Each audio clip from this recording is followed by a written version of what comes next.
And then, okay, we comes to another very important idea. Not only the data parsing, but that is a term called directives. Directives are Vue-specific syntax elements that can be used in component templates. And first of all, okay, let me show you. Okay, first one is called vbind. Bind property, it allows you to bind an expression to the value of a property of HTML element or component. As the syntax is like this: v-bind, then colon property equals to value. Now let me show you the idea.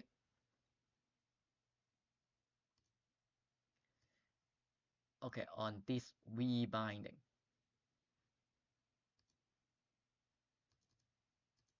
Right, again.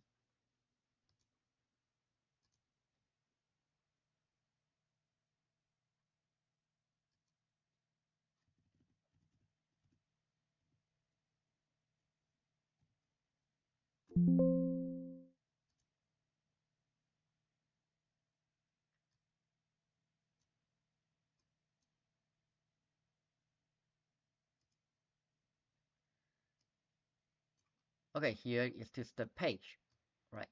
Okay, when you look into, okay, the code, just like this one. So the idea is that when you have this code, and if you look at the result, is that here, now you can imagine that it is just like the upper part is the content to be displayed in the web page, right? Okay, you can imagine that this h3 hello.name name is obtained from this data, and it returns the name, which is Joso, right? And here the next line is vbind, binding the hyperreference to link 1. Okay, this link 1 is actually a variable, or it can be obtained from this data with the name link 1. Therefore, if you look at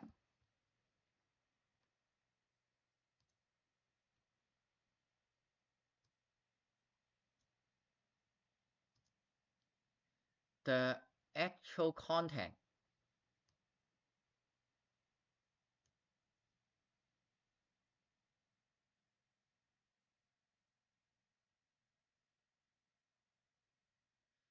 then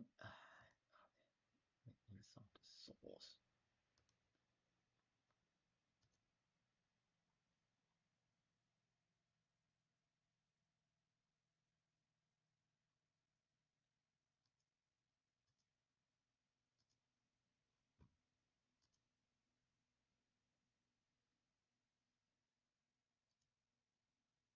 You can see here, when you look at the elements, then you can see the actual content is just like this HTML code.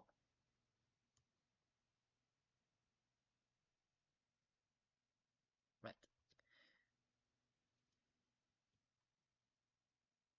In this case, okay, you can see that it is the variable.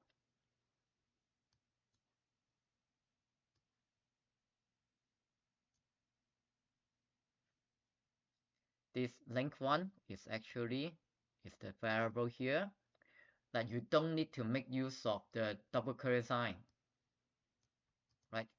Because you are specifying the vbind here. So that is how you can define the structure. And also, one more thing is that there is a short form. Okay, that is a shortened syntax.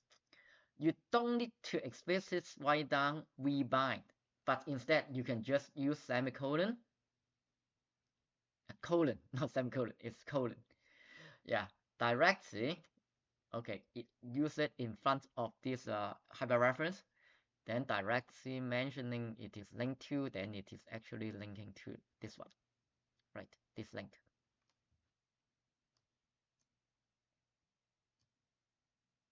That's why, okay, if you look at the source, it's actually giving you this link.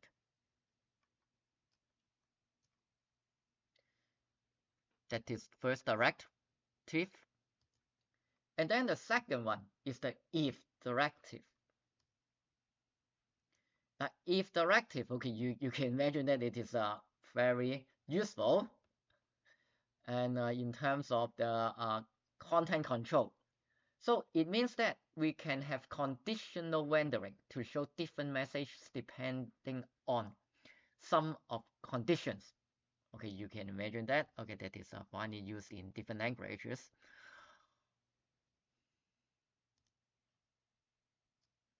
And here, okay, let me show you about this if binding.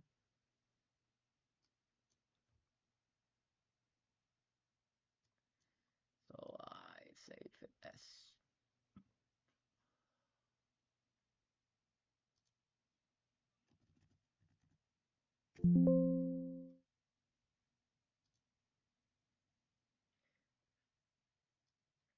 okay. So here it is with renewed,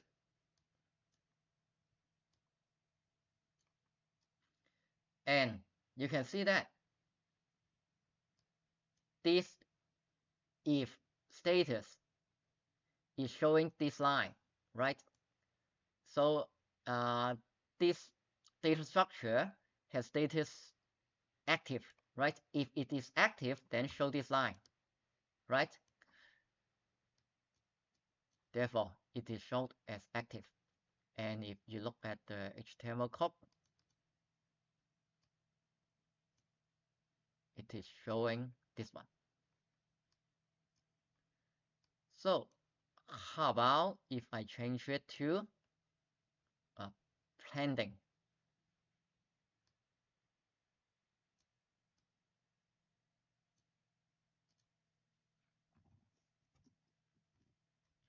So you can see that it changes immediately, waits for confirmation, pending, right? Because it is else if.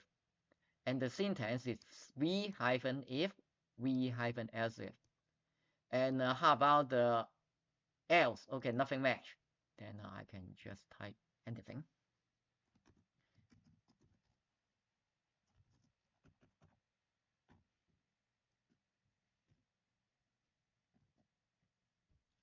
So you can see that it changes to unknown,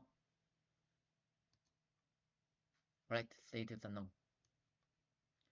So it is how you can make use of if. Okay, and actually it's v-if to control the flow.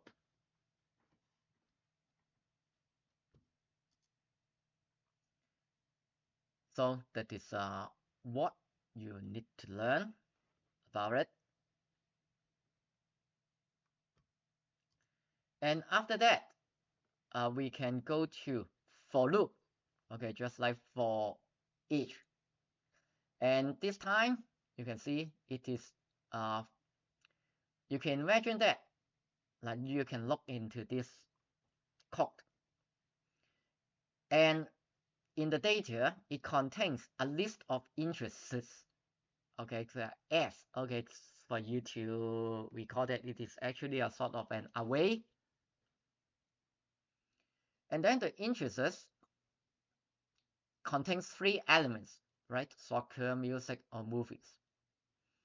And then you can think about this is a type of template, and this v4 is actually a for loop that is used to loop through the content. Okay, interest in interests. Okay, so the space is not that clear. Okay, let me make it clearer.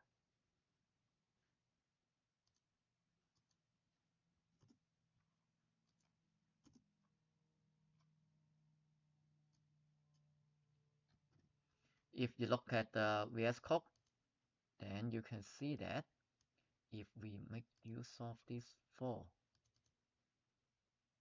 Yeah, this is interesting, right?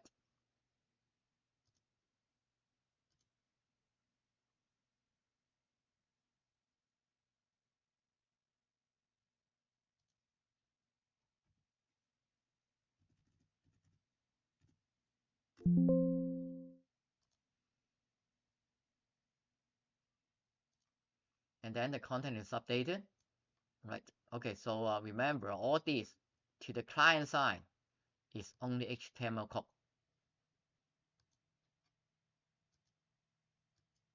Right.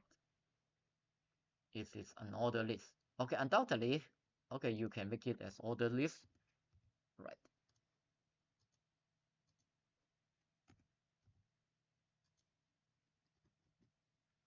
Right. Okay, so it becomes an order list.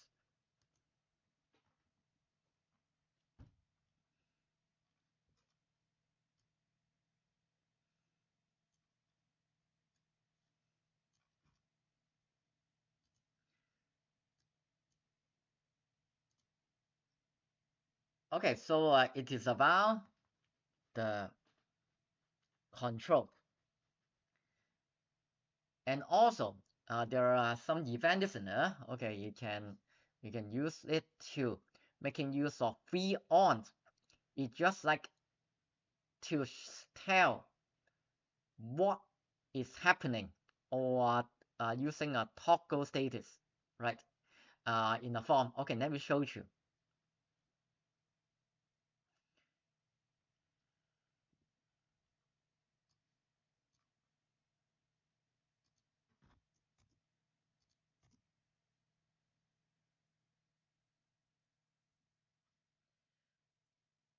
Let me show you this one.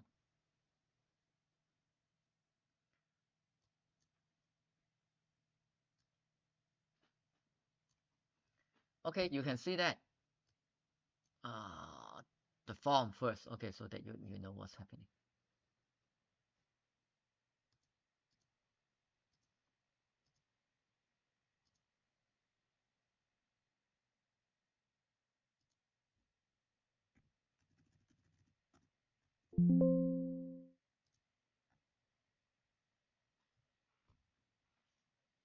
Just like this two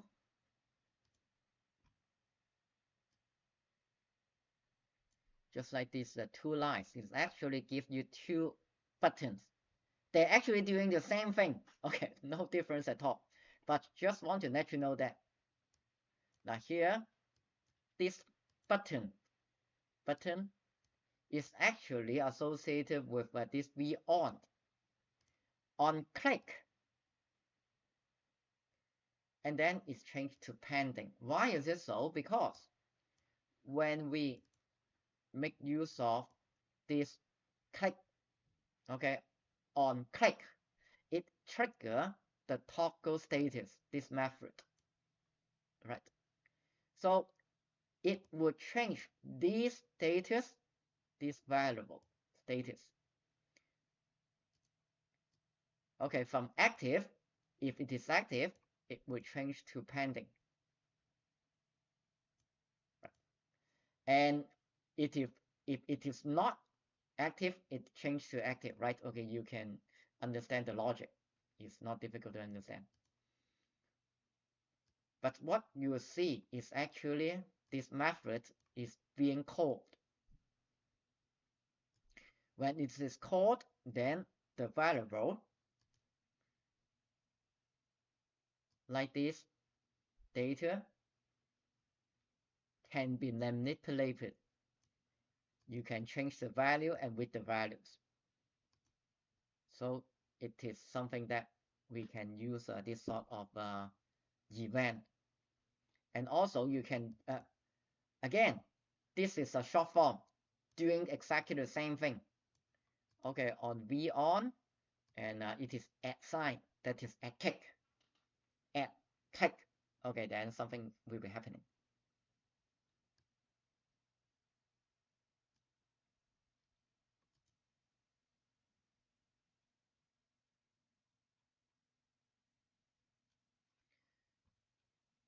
Okay, that is some of the main directives